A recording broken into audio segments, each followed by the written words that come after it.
Now, it's the Jayne Carroll Show on 1360 KUIK, the voice of Washington County. Good afternoon, everybody. It is Monday, and we have citizen journalist Dan Sandini with us. He's been doing some of his superb work and bringing forth the truth out of the muck and the mire of Salem. Our Dan in Salem has a report about where we caught Jennifer Williamson. Who's Jennifer Williamson? Well, Dan's going to tell you all about her and why this is important. Hi, Dan. Happy Monday. Happy Monday to you, Jane. Well, it's business as usual down in Salem, which is, you know that they're lying when their lips are moving, right? And yeah, it's pretty much the case.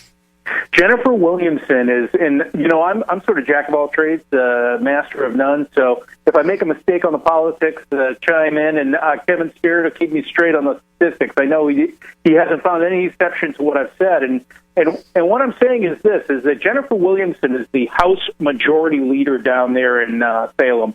And she has put forth this bill 4347. I think I have the number correctly. No, 4147. Excuse me, Jane. Right. 4147, which basically says right now we do have background checks here in the state of Oregon, and it says right now that in last year we got it for private sales as well, so that if I sell a gun to you, then we have to call an 800 number and get a background check. What it is right now is if 3 days go by and the state police haven't said yes or no, basically we can go through with that sale legally. You are innocent until proven guilty, and so we can go ahead and do that sale.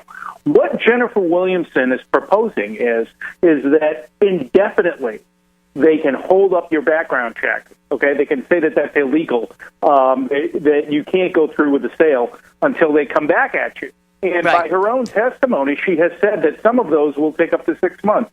If you have something in Los Angeles County, then it's a manual process, and they can't get information out of Los Angeles County, so it's indefinite. It's basically, laughing at liberals calls it the infinite background check. Now, I was at her town hall, and she claims that this number of people that will be delayed is 1,800 people, which is bad enough as it is. And I'm going to have Mike play that clip about her saying that it's 1,800 people that will be delayed. Go ahead, Mike.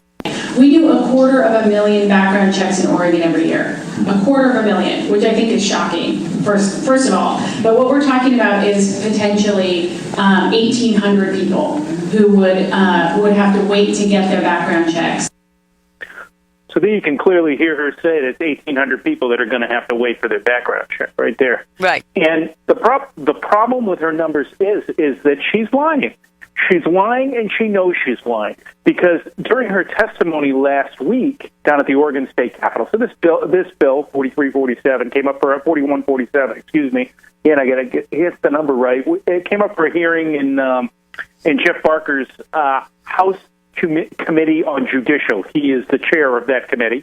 And before it was Jennifer Williamson offering testimony as to how many people were going to have to wait. Now, your listeners, Jane, are going to have to listen fairly carefully, because she uses a percentage here, okay? She's going to use a percentage in front of you instead of using the actual numbers, and to me, there's a reason for that. So she takes that 250,000 number and she multiplies it by a percentage to get the number of people who go through quickly, and then we'll do the subtraction afterwards to tell you the number of people who have had to wait. So go ahead, Mike, and run the 8,000 number now.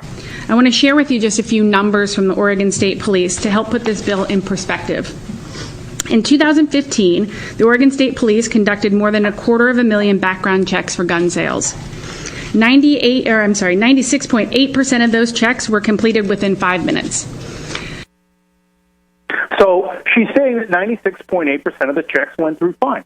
Okay, but what she leaves out is that there were 3.2% that were either rejected, delayed, or pending, and most of that are just people that are by far the majority. 95% of those are just people that are artificially delayed. So you're just being delayed because the system is broken, as Kevin would say. This background check system is broken, and so there are 3.2% that are just delayed in some way. And basically, what that comes out to is 8,411 if you multiply it by it's more than 250,000 background checks that happened last year.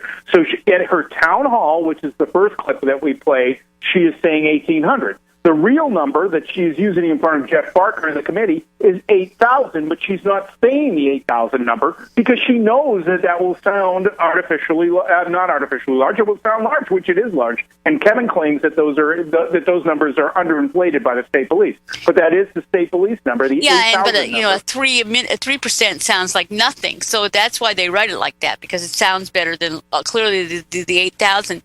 But as you say, this basically, if the state wants to, or they can really slow down the process. And previously, they have safeguards in there so that you can't have your Second Amendment rights taken away from you through delay or incompetence or just because they want to. They have to have a good reason, and they have to give you that good reason within a reasonable period of time. Most people don't object to that, but now they're saying they can definitely basically hold you up. And at least that bill is killed that said anybody could turn you in, and then you'd have a flag on you so that whenever you wanted to buy a gun, you'd be stopped. Well, I'd like to believe that, but there's another bill floating around that I just heard Mike talking about. Your listeners, Sandy Redu is the person to talk about what these bills are and what their numbers are. But there is another bill that's running around for kids at the colleges. It's going to cost $1 million next year to establish a tip line when they feel threatened in some way. How is that going to interface with the background check database? I did. So in other words, you're thinking if somebody calls in somebody and puts them on the list, then they could be targeted without any really, guilty before proven, guilty, in other words. So, they have all these circuitous ways, loopholes that they use to get you. And boy, they really want this time. The Second Amendment drives the left nuts. So it's up to 6 months, and it's 8,000 people if we go by the 2015 number. So, I really want people to pay attention and call Jennifer Williamson. This is coming up for a vote to come out of committee, the House Committee on Judicial, which is Jeff Barker's committee. Jeff Barker is the swing vote. Jeff Barker has told us that he's planning on letting this thing come out of committee to the floor. If it does, I'm telling you, it is a disaster. You are going to have thousands of people artificially held up for a background check. If you got a parking ticket while you were down in Los Angeles, and they're not quite sure what it's about, but it produced a flag on their system that coming out of Los Angeles County, it's going to be 6 months at least, Jane, before they showed up. So that's before your background check is cleared, if it's cleared at all. And the thing is, we do have the background checks, and believe me, if you're some major felon or you've been in jail, that's going to come up right away. That's going to come up within that 5-minute window that we talk about. Most people get it, and so it's not. This is not about making us safer. Well, Jane, I'd like to chime in and agree with you, okay? But I have to tell you that a lot of these felons are entered into the wrong database. And so actually there are sales that are going through, okay, for people who are felons. You're telling me that the government system is not perfect? Correct. Absolutely correct. Shocking. I know. It's shocking. Government usually does such a great job with everything they touch. And, I provided testimony based upon Jennifer Williamson's number. Naive me. I went to her town hall a week ago Saturday, and I picked up on her 1800 number. So here I am repeating the lie, Jane. You know how you repeat a lie? Here I am, the stooge. Her people probably heard me saying it and going, we stuffed the wrong number in his head. And so he's upset about the 1800 number if he only knew the real number. And so in my testimony, I used the 8,000 number. I used the 1800 number. So, it's like repeating a lie over and over again. Because, you're using it so you don't have to get in some, go off on some thing. I think we've covered this issue for today, our Dan in Salem. Thank you for keeping us posted, and thanks for the great work. Thanks very much, Jane. We'll catch you on the next segment. We'll catch you in the next show. Okay, we'll be back after these messages.